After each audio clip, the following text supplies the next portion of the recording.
I didn't get to see very many presentations today because we were doing this. Your presentation, I got to sit through and see the entire thing. Your opening statement was one of the most engaging and funniest statements that I've seen. I wonder what I said. I don't remember anymore. That you were unqualified to be a CMO. So how do you get to be a CMO without ever being a IC marketer, I guess is the $1 million question.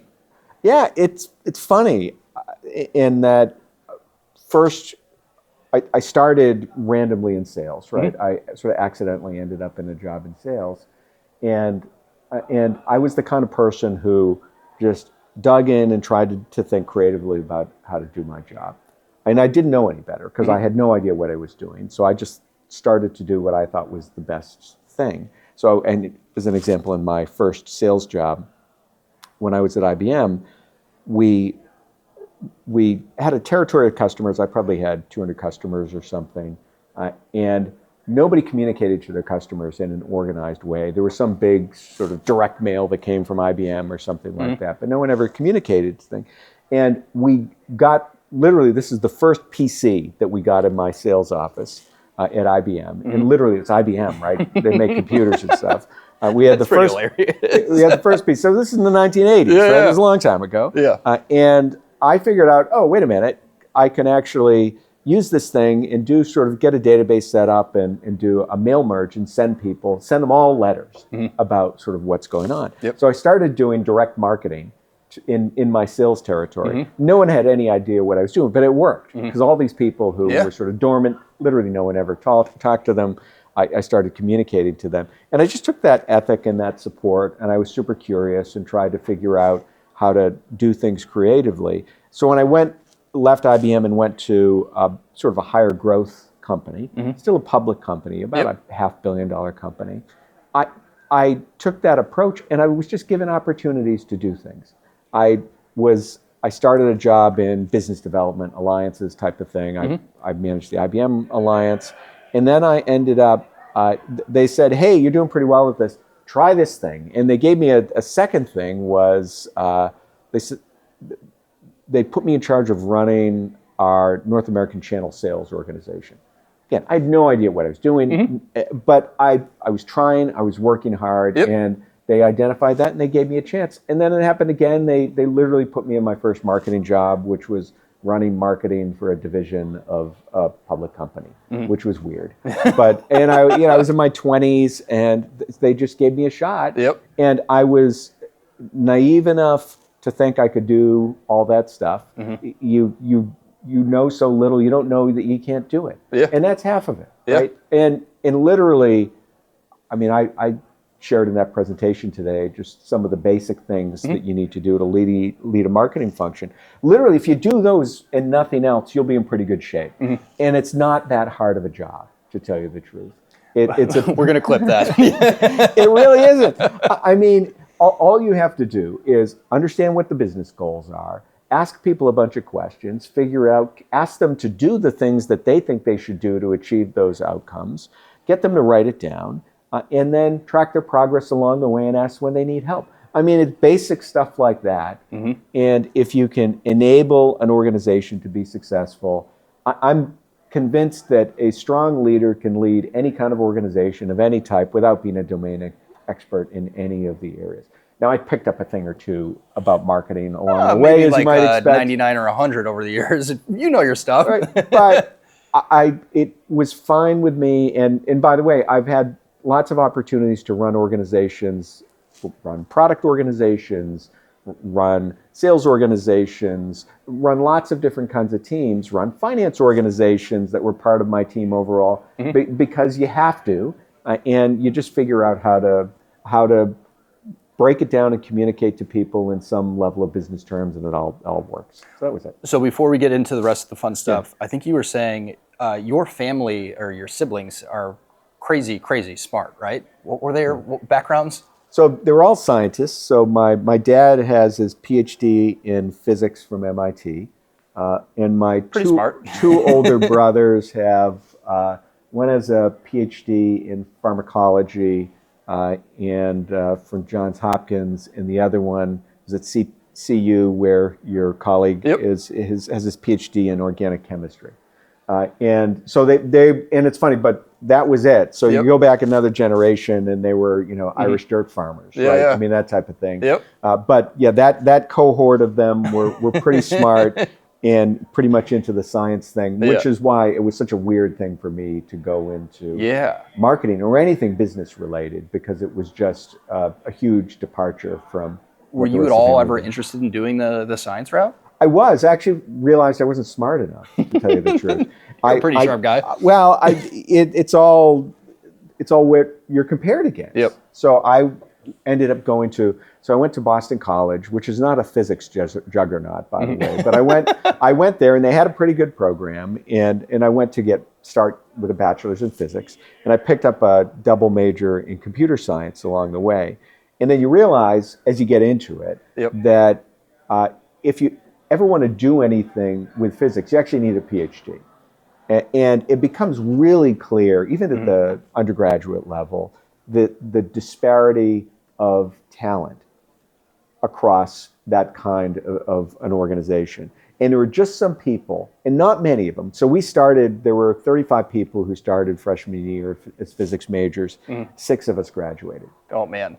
But of the 6 who graduated, 1 was unbelievably gifted. And then the rest of us, we could get the work done. We were reasonably smart, but we weren't that, right? And that's kind of the difference, is that the people who actually want to have a career in some of those domains that are very specialized, there's a great filter that you go through. So I decided that I didn't have what it takes to do that, and didn't have the interest to kind of dig in and really try to bridge the gap. So I decided to try something else. That was it. And it turns out you were pretty good at what you decided to do as well. Okay.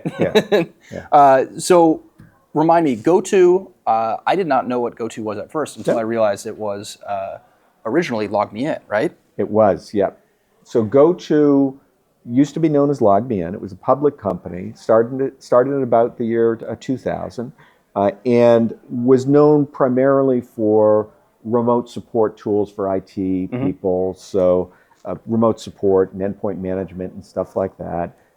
And we've done a bunch of acquisitions over the years and built up capabilities around the communication side, both video conferencing kind of capability with GoToMeeting that we bought from Citrix, and some of the unified communications capabilities. So we sort of organized the business into a set of business communications tools that are around sort of everything from basic IP telephony up to full contact center kind of capability, and then everything in between. And then IT support and management tools, sort of these two sides of the business.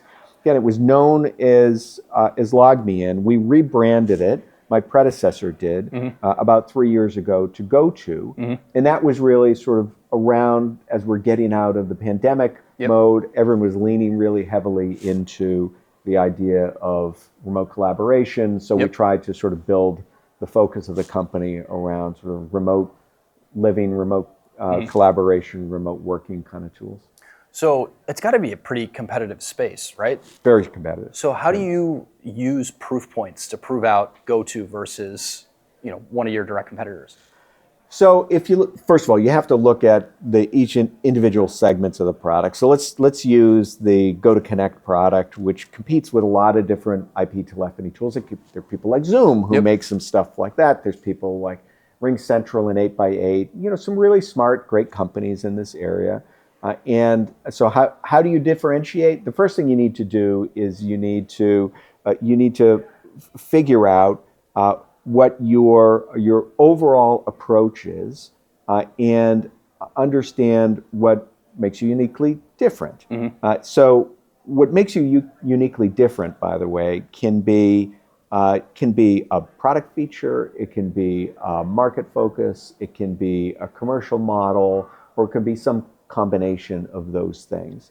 So understanding what those elements are is sort of the core of the way that you position yourself against a competitor. So how do you develop a proof point? You need to obviously understand whether customers are achieving the benefit that you said that they were going to get, We can measure a lot of the things that we say because it's a SaaS product, and you have the ability to measure some of the benefits that we say that we get. Everything from how can we improve your overall communications? Can we get people to answer the phones faster? To have shorter handle times in call centers and things like that. So some of those proof points come out in the sort of product featurey things, but other things, of course, are harder to measure.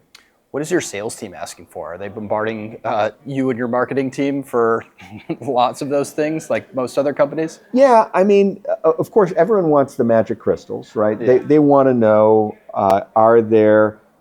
can you tell me give me a guaranteed model that says if I buy this, it will either generate X amount of revenue or save Y amount of cost. Yep. So people obviously want something that is backed up, of course, by lots of specific customer references within their vertical that happen to be in their zip code that people they like and trust and know, right? So in the perfect world, you have this combination of hard evidence combined with the social proof of an organization that they might trust or relate to somehow. That was very eloquently put. You've been at it for a bit. So I want to talk about some of the research that we found. We just came out with this report. There were a couple stats, and feel free to thumb through it if you'd like. There were a couple stats that really stood out to me when we were putting it together. 9 out of 10 sellers wish they had better customer evidence. Why is that? What are we doing wrong as marketers? So it depends on what you mean. So what do you mean by customer evidence? So be more specific. Yeah, so customer evidence really is verified proof that can come in the form of statistics. It can come in the form of testimonials, case studies, any sort of actual like proven product use cases, and really just evidence that what you're buying actually delivers on the promise that you're being sold. So I think it's a very broad thing, right? So if you think about that, that ranges from, is someone going to give it a thumbs up or a 5-star rating all the way through, is there verifiable, proven financial impact along the way? So obviously people want that, right? People want, sellers and marketers want that evidence, but there's a huge spectrum, obviously, along the way. So it'd be interesting to understand, so where people think they are along that spectrum today, because frankly, there's a lot of sort of overinflated, because of the gamification of all of the review sites out there. There's a lot of sort of reviews out there that I think are kind of worthless, right? So that was actually one of the findings from the report, was that a lot of marketing teams, and I've fallen into this trap before, think that reviews are very important, very credible, very trustworthy. And what we found in the research was that buyers actually don't really weigh them that heavily relative to other sources of information out there. It depends on the buyer and the type of transaction that you have. So let me give you an example. So obviously, we're sitting here at a B2B conference. So in a B2B selling, absolutely, that is the case. If you're in something that's closer to a B2C context, obviously, it's a little bit different, right? So you do this as a human being. You sit there and say, all right, I'm going to go in there, 70,000 responses to, I need a new tripod for my camera That's in exactly Amazon. how I shop in B2C, and you're going to go and say, I'm going to sort through and just show me the 5-star ones, and then I'll read a couple of reviews maybe, and I'll move from there. So that kind of review content is in that context. And by the way, it doesn't have to be exclusively consumer.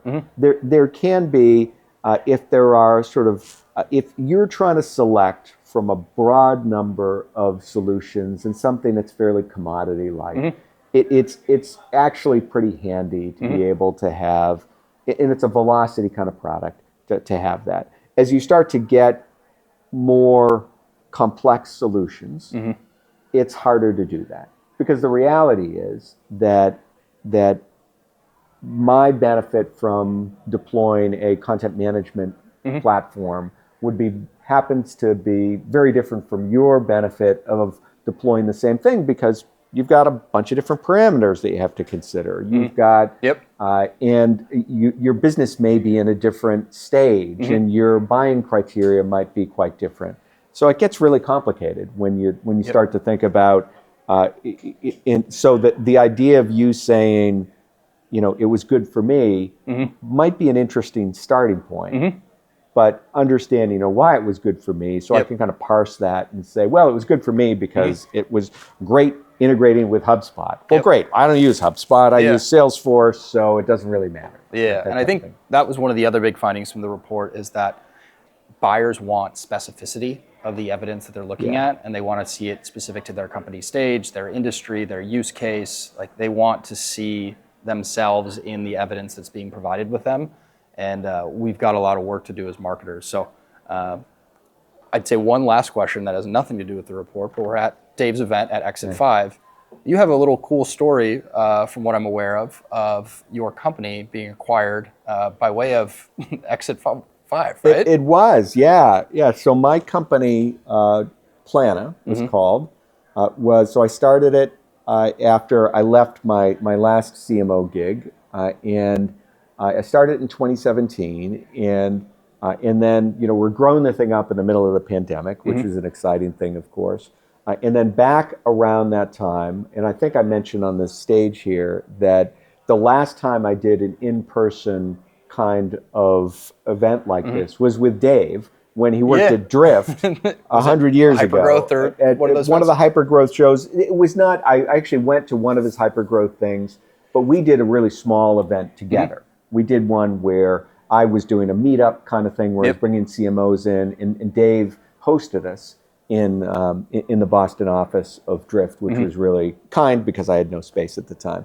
Anyway, so I got to know Dave a little bit. He actually he wrote the foreword to the second edition of my book. I have it. So he's been a great supporter along the way, and he introduced me to this guy, Rowan Tonkin, and Rowan is the CMO of a company called Planful, and we got to know each other via Dave, and because, of course, we had a sort of a shared adjacent industry space. Fast forward, another 18 months or so, and when I was going through a sale process for my company, I reached out to Rowan, who I knew because of Dave, and he immediately took the call, and we ended up selling the company to Planful. In the end, it was Rowan who made it happen. Through that connection to Dave. Were you only looking at getting acquired by companies that had Plan as Plan? Yeah, it was handy because it made it a little bit easier to get probably with the paperwork. Exactly. No, we did look at other kind of it, but it did have sort of a synergy. And of course, we did have planning centric products. They had sort of financial planning, and we were more marketing planning. But so you could see where that might happen. But it was a very funny, easy thing. There were only a couple letters to change in the UI and the product to make it all fit together quickly. Awesome. Well, thank you for making time for me, Peter. I really appreciate it. This was fun.